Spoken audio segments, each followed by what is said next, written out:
Hello students, it is my second lecture.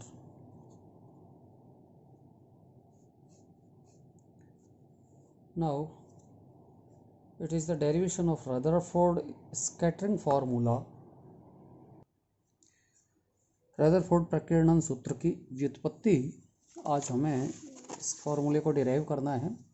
आपको मैंने पिछले लेक्चर में बताया था कि अगर कोई गोल्ड फॉइल है, थिन गोल्ड फॉइल, और उस पर उच्च ऊर्जा के हाईली एनर्जेटिक अल्फा पार्टिकल्स की बीम को इस पर डाला जाए तो इसमें से अल्फ़ा पार्टिकल्स मैक्सिमम तो इसमें से सीधे निकल जाते हैं, लेकिन कुछ अल्फ़ा पार्टिकल्स का स्कैटरिंग हो जाता है, प्रकीर्णन हो जाता है।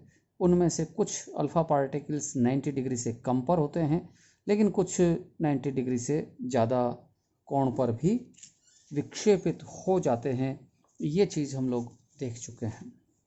जैसे यहाँ पर हम ये देखें कि अल्फ़ा पार्टिकल की ये इनिशियल डायरेक्शन है, जिसका initial momentum that is p1, और ये यहाँ से गुजरते हुए जब इसके पास में नाभिकीय है न्यूक्लियस, तो इस न्यूक्लियस से इसमें रिपल्सन के कारण इसकी डायरेक्शन इधर मुड़ जाती है और इसका स्कैटरिंग एंगल थीटा हो जाता है। अगर इसमें कोई इंटरेक्शन नहीं होता है, there is no interaction in between nucleus and alpha particle, तो इसकी जो मिनिमम डिस्टेंस है, ये मिनिमम डिस्टेंस इम्पैक्ट पैरामीटर कहलाती है। इम्पैक्ट पैरामीटर कहलाती है।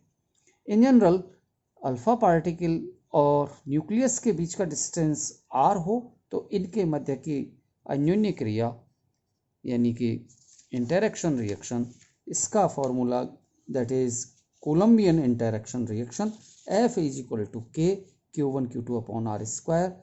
Q1 it is the charge of nucleus, that is Ze. Q2 it is charge of alpha particle, that is 2e. So its value is equal to F is equal to 1 upon 4 pi epsilon 0 K having value 1 upon 4 pi epsilon 0 into 2 Ze square upon R square. It is say equation number 1.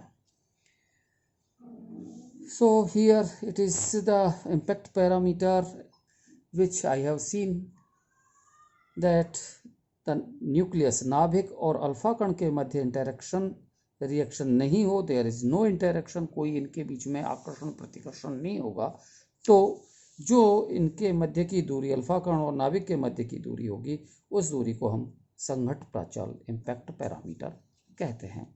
Now understand here कि ये geometrically इसको हमें समझना है कि इधर से ये डायरेक्शन है, इधर इंसिडेंट मोमेंटम आपतित संवेग दैट इज p1, और यहाँ से ये थीटा एंगल पर इसका विवर्तन हो जाता है, प्रकीर्णन हो जाता है, जहाँ इसका momentum p2।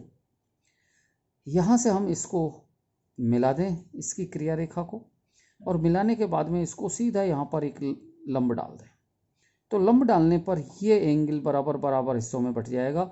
It will be theta by 2, it will also theta upon 2. So this angle will 90 minus theta upon 2, because it is the angle 90, it is theta by 2, so it will be 90 minus theta by 2, और 90 minus theta upon 2 angle को लिखा जा सकता है 1/2 into pi minus theta. तो ये angle होगा इसके बीच का एंगल, ये P1 और डेल्टा पी इस ट्राइंगल से अगर अपन देखें तो ये वाला वेक्टर p1 और ये वाला vector p2, then p2 minus p1 is equal to delta P, means it is the change in momentum due to this collision. ये प्रकीर्णन का है। नेक्स्ट हम ये मान के चलते हैं कि अल्फा कण की तुलना में नाभिक बहुत भारी होता है।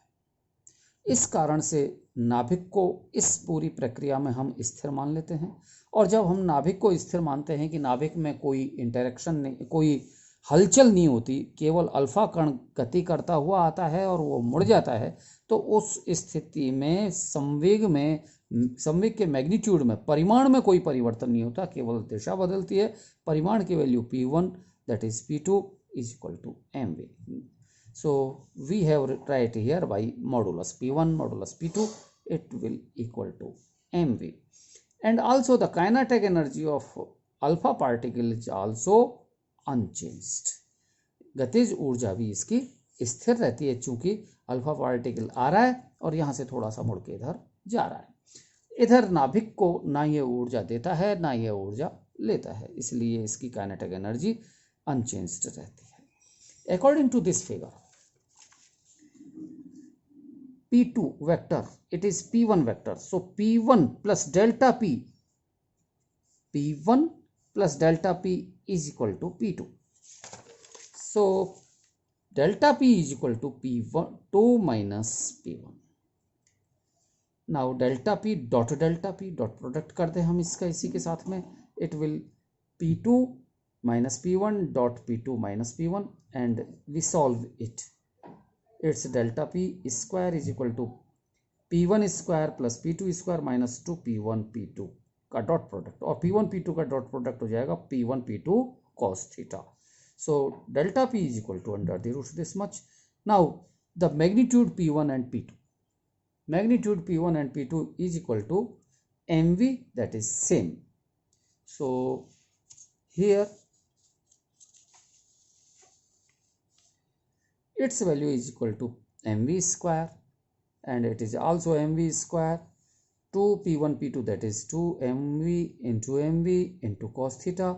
Now we calculate it, mv square 2 mv square ये कॉमन आएगा, 2 mv स्क्वायर कॉमन आया तो इसमें से 2 अंडर रूट में है, अंडर रूट में ही रहेगा, और mv हमने स्क्वायर है तो बाहर ले लिया, यहाँ 1 माइनस कॉस थीटा, और 1 माइनस कॉस थीटा को हम कन्वर्ट कर लें 1 minus 2 sine square theta upon 2, 1 से 1 कैंसिल हो जाएगा, 2 इंटू 2 और 2 इसमें अंडर रूट से बाहर आ जाएगा, स्क्वायर भी बाहर हो जाएगा, तो ये वैल्यू हो जाएगी delta P is equal to 2 mv sine theta upon 2. So the change in momentum is equal to delta P is equal to 2 mv sine theta upon 2. It is equation number 2. Okay, so it is the change in momentum. संवेग में परिवर्तन है और इस संवेग में परिवर्तन के कारण अल्फा कण पर आवेग उत्पन्न होता है. विद्यार्थियों, आवेग के बारे में आप लोग जानते होंगे. आवेग का अर्थ होता है जब संवेग में परिवर्तन होता है, और संवेग में परिवर्तन के कारण एक बल उत्पन्न होता है. ये ठीक उसी तरह का एग्जाम्पल है जैसे क्रिकेट की बॉल हो, और क्रिकेट की बॉल यदि गति करते हुए बल्ले पर जाकर के टकराती है तो बल्ला अपनी जगह पर तो स्थिर रहता है, लेकिन क्रिकेट की बॉल का डायरेक्शन चेंज हो जाता है, यानी कि उसके संवेग में परिवर्तन होता है, और यह संवेग में परिवर्तन ही आवेग होता है. एग्जाम्पल है क्रिकेट की बॉल एवं बल्ले की टक्कर से उत्पन्न आवेग, जिसमें बॉल का संवेग यानी कि दिशा में परिवर्तित हो जाती है. इस प्रोसेस में अगर बल्ला कोई गति नहीं करता है तो उस स्थिति में बॉल की काइनेटिक एनर्जी अनचेंज रहती है. तो यह जो टक्कर है अल्फा पार्टिकल की और न्यूक्लियस की, ये भी इसी प्रकार की टक्कर है जिसमें नाभिक स्थिर रहता है और अल्फा कण गति करते हुए अन्योन्य क्रिया के कारण, प्रतिकर्षण के कारण अपनी दिशा से परिवर्तित हो जाता है. इस कारण आवेग का न्यूमेरिकल मान, मैथमेटिकली आवेग बल और समय का डॉट प्रोडक्ट होता है, गुणा होता है. इसमें बल का संवेग के साथ में गुणनफल, और इसका ये magnitude that is F cos theta into D T. ये cos थीटा इसलिए लिखा गया है कि इसका घटक जिस दिशा में इसकी गति होती है, तो ये F इंटू डी टी, और ये वैल्यू होगी संवेग में परिवर्तन delta P. So delta P is equal to 2 mv sine theta upon 2, 2 mv sine theta upon 2 is equal to F into D T. It is equation number 2. Now next, that is delta P is equal to 2mv sin theta upon 2, its value is equal to F into cos phi dt। इस f को हमने convert किया उसकी direction में परिवर्तन के लिए, तो ये लिखा f cos फाई, और इसका इंटीग्रेशन हमने माइनस इन्फिनिटी से प्लस इन्फिनिटी के बीच में रखा। इस cos फाई एंगल को थोड़ा सा हमें समझना पड़ेगा, और इसको इस तरह से हम समझते हैं कि ये फिगर है हमारे पास में। See here, it is nucleus, it is the motion of alpha particle. Alpha particle, अगर न्यूक्लियस में और अल्फा पार्टिकल में कोई इंटरेक्शन नहीं होता, कोई क्रिया नहीं होती, तो ये अल्फा पार्टिकल की गति इस डॉटेड लाइन के अनुसार होती, तब ये दूरी इम्पैक्ट पैरामीटर होती। लेकिन इसमें प्रतिकर्षण है, और इस प्रतिकर्षण के कारण ये अल्फा पार्टिकल इस डायरेक्शन में मुड़ रहा है। ओके, यहां से दिस एंगल इज थीटा, ये प्रकीर्णन कोण है, थीटा कोण कहलाएगा।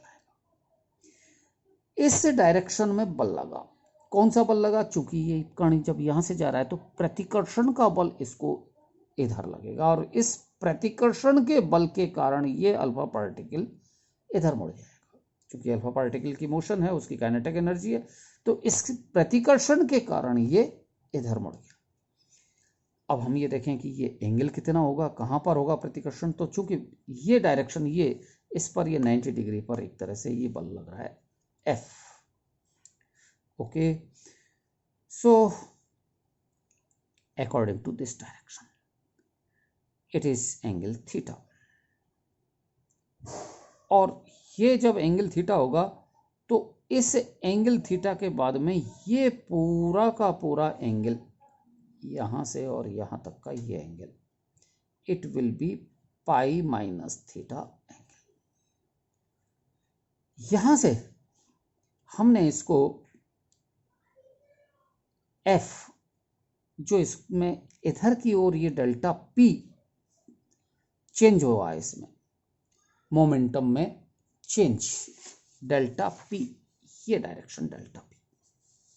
सो delta P direction is this much, in this direction delta P, so it is delta P direction.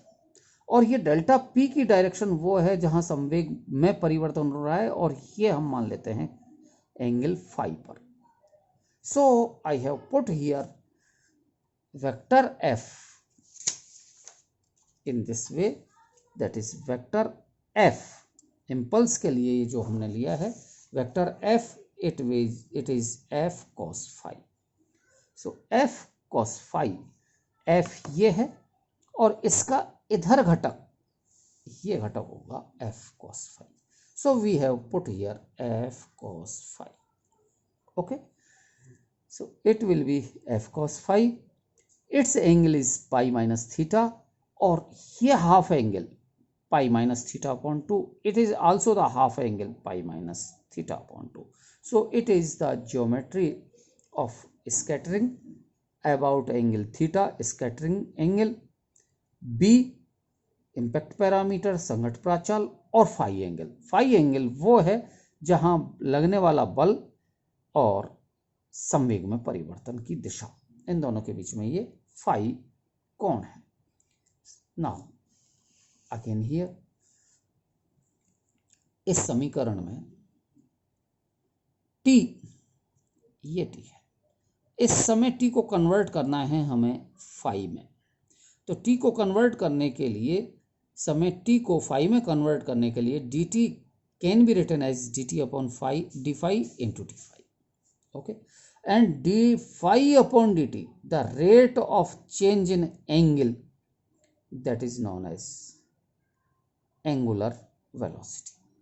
Alpha कण की का ताक्षणिक कोणीय चाल, अल्फा कण की ताक्षणिक कोणीय चाल, D phi upon D T. प्रारंभिक कोण अल्फा कण के लिए, ये प्रारंभिक कोण हाफ पाई माइनस थीटा, इधर का ये कोण माइनस में, और इधर का ये कोण प्लस में। यहां से ये माइनस में और यहां से ये प्लस में, किसके सापेक्ष? संवेग परिवर्तन के सापेक्ष। ओके, तो प्रारंभिक कोण -1/2 पाई माइनस थीटा, अंतिम कोण +1/2 पाई माइनस थीटा। इस तरह से इसका हम इंटीग्रेशन करें, -∞ का मतलब है -1/2 पाई माइनस थीटा, और प्लस इंटीग्रेशन का मतलब है 1/2 पाई minus theta. It will be the angle for phi. So solving this equation number 4, 2mv sin theta upon 2 left hand side is equal to right hand side minus pi minus theta upon 2 to pi minus theta upon 2 f cos phi, और dt के स्थान पर हम लिख रहे हैं dt upon D phi into D phi, और dt upon D phi it is equal to 1 upon omega. ये वैल्यू होती है ओमेगा कोणीय चाल। तो dt upon D phi 1 upon omega, so its value is equal to 1 upon omega. Okay, 1 upon omega. So to calculate omega, इस omega को calculate करने के लिए हम लगाएंगे कोणीय संवेग संरक्षण का नियम। इस पूरे प्रोसेस में कोई एक्सटर्नल फोर्स कार्य नहीं करता, कोई एक्सटर्नल टॉर्क कार्य नहीं करता, बल आघूर्ण कार्य नहीं करता, और बल आघूर्ण की अनुपस्थिति में कोणीय संवेग सदैव संरक्षित होता है। यह कोणीय संवेग संरक्षण का नियम है। इसके अलावा स्टूडेंट्स, कोणीय संवेग संरक्षण के नियम का रदरफोर्ड स्कैटरिंग एक उदाहरण भी होता है, क्योंकि न्यूक्लियस और अल्फा पार्टिकल इन दोनों के पथ में, रोटेशन में, ये पथ जो चेंज हो रहा है, इस पथ के वेरिएशन में कोई एक्सटर्नल टॉर्क बाह्य बल आघूर्ण कार्य नहीं करता है, और बाह्य बल आघूर्ण की अनुपस्थिति में सदैव कोणीय संवेग संरक्षित रहता है। कोणीय संवेग J का फॉर्मूला होता है J is equal to I into omega, I into omega, that is I is equal to mr square into omega. और J कोणीय संवेग होता है रैखिक संवेग का आघूर्ण। रैखिक संवेग का मतलब है mv इंटू लंबवत दूरी, दैट इज b। तो ये mv इसकी ये दूरी क्रिया रेखा के हिसाब से, ये दूरी और क्रिया रेखा की लंबवत दूरी स्मॉल b। तो ये कोणीय संवेग का सूत्र होगा। कोणीय संवेग J is equal to I omega, I is equal to 1 mr square, that is omega, and mv into b रेखीय संवेग का आघूर्ण कोणीय संवेग होता है। सो m into R square omega is equal to mvp is equal to mvp. So omega is equal to vb upon r square. 1 upon omega is equal to r square upon vb, इसको उल्टा कर दीजिए, और 1 upon omega is equal to dt upon d phi, dt upon d phi, that is 1 upon omega. So 1 upon omega की value हमने ये calculate कर ली, और इस 1 अपॉन ओमेगा की वैल्यू को हम सब्सटीट्यूट करते हैं समीकरण नंबर 5 में। Then equation 5, that is 2mv sin theta upon 2, left hand side यथावत, राइट हैंड साइड में integration minus pi minus theta upon 2 से pi minus theta upon 2 f cos phi into 1 upon omega की value हमने put की R square upon V B into D phi. Okay, next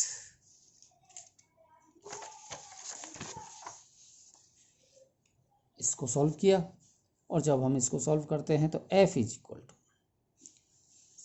equation 1 में हम देख चुके हैं स्टार्टिंग में, कोलम्बियन इंटरेक्शन से f is equal to Coulomb force 1 upon 4 pi epsilon 0 2 z square upon R square. ये f की वैल्यू हमने यहाँ पर सब्सटीट्यूट कर दी, और यहाँ सब्सटीट्यूट करने पर थोड़ा सा मैथमेटिक्स किया, जो कट रहा है उसको काट लिया, और ये cos phi into D phi, इसका इंटीग्रेशन बचा, cos फाई का इंटीग्रेशन sin फाई, बाकी इन सब को हमने राइट हैंड साइड में क्रॉस मल्टीप्लाई करके ले लिया है।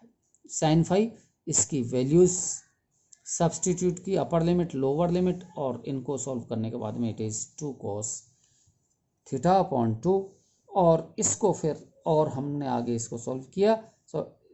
सॉल्व करने के बाद में एक दूसरा mv स्क्वायर, चूंकि half mv square is equal to E, that is kinetic energy of the alpha particle. So we convert it mv square in terms of E, we get e upon 2। mv square is equal to 2e, और इसको जब हम solve करते हैं तो ये value आएगी cos theta upon 2 upon sine theta upon 2, cos theta upon 2 upon sine theta upon 2, बाकी सबको एक साइड में रखिए। तो cos theta upon 2 is equal to 4 pi epsilon 0 e into B upon Z E square. ये एक formula है। इस फॉर्मूले का रिलेशन थीटा कोण, दैट इज विवर्तन कोण थीटा, प्रकीर्णन कोण थीटा, और बी इंपैक्ट पैरामीटर, इन दोनों के मध्य का ये एक सूत्र है, ये रिलेशन है। तो ये अपने आप में एक इम्पॉर्टेंट रिलेशन है जो प्रकीर्णन कोण थीटा और इंपैक्ट पैरामीटर संघट्ट प्राचाल बी के मध्य का सूत्र है। इसमें 4 pi epsilon 0 constant, Z E square constant, E it is kinetic energy of alpha particle, it is also constant. तो ये सारी चीज़ें कांस्टेंट हैं। एक रिलेशन है cot थीटा अपॉन 2, और इसका संबंध किससे है? संघट्ट प्राचाल से है। इसको अपन डिफरेंट सिचुएशंस में एग्जामाइन करते हैं, देखते हैं इस तरह से कि ये समीकरण 7 है। According to equation number 7 gives scattering alpha particles with respect to impact parameter B, by which I was telling you कि अल्फा पार्टिकल के स्कैटरिंग और इम्पैक्ट पैरामीटर के बीच का ये संबंध समीकरण 7 है। इस संबंध के अनुसार अगर B का मान अधिक है, जैसे B ये है, इसका मान ज़्यादा है, यहाँ पर देखें अपन बहुत ज़्यादा हो सकता है ये वैल्यू, बी की वैल्यू यहाँ से और यहाँ तक की ये वैल्यू हो सकती है। और जब बी का वैल्यू ज़्यादा होती है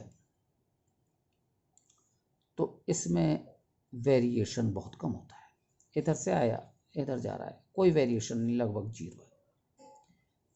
इसका मतलब इम्पैक्ट पैरामीटर ज़्यादा होगा, प्रकीर्णन कम होगा। और इम्पैक्ट पैरामीटर अगर 0 हो जाए, बिल्कुल सीधा पार्टिकल यहीं से ही आए और ये सीधा इधर आकर के टकराए इसको, तो फिर उस स्थिति में थीटा की वैल्यू पाई हो जाएगी। यहाँ से ये वैल्यू 0, और ये वैल्यू 0 होने पर ये सारी की सारी वैल्यू 0, कॉट में 0, और कॉट में 0 का मतलब होगा that is angle theta is equal to pi. तो एंगल थीटा पाई होने का अर्थ है कि ये अल्फा कण वापस यहाँ से टकरा करके लौट जाएगा। ये पर्टिकुलर वो स्थिति है जबकि impact parameter B is equal to 0 हो, और उस स्थिति में ये लौट जाएगा। जितना इसमें अगर मान लिया जाए कि पार्टिकल इस पथ से चल रहा है तो ये यहाँ से इस तरह से मुड़ेगा। अगर ये यहाँ से चल रहा है तो इधर जाएगा, यहाँ से चल रहा है ज़्यादा दूर हो जाएगा तो ये कम मुड़ेगा। तो ये एक एरिया बनता जाएगा। इस वाले पाथ के लिए ये एरिया बनेगा, ऊपर वाले पाथ के लिए और ऊपर का एरिया बन जाएगा, और ये जो एरिया होगा इस एरिया को हम नाम देंगे area of cross section for scattering. प्रकीर्णन का ये एरिया ऑफ क्रॉस सेक्शन होगा, अनुप्रस्थ काट होगा। तो इस प्रकार से जैसे जैसे इम्पैक्ट पैरामीटर बढ़ता है, प्रकीर्णन कोण का मान कम होता है। इम्पैक्ट पैरामीटर बढ़ने का अर्थ है नाभिक से अल्फा कण दूरी से, अधिक दूरी से गुजरेगा, और जब अधिक दूरी से गुजरेगा तो प्रकीर्णन कम होगा। आज का लेक्चर यहीं तक। इसके बाद में नेक्स्ट अगले लेक्चर में हम आपसे मिलेंगे। धन्यवाद।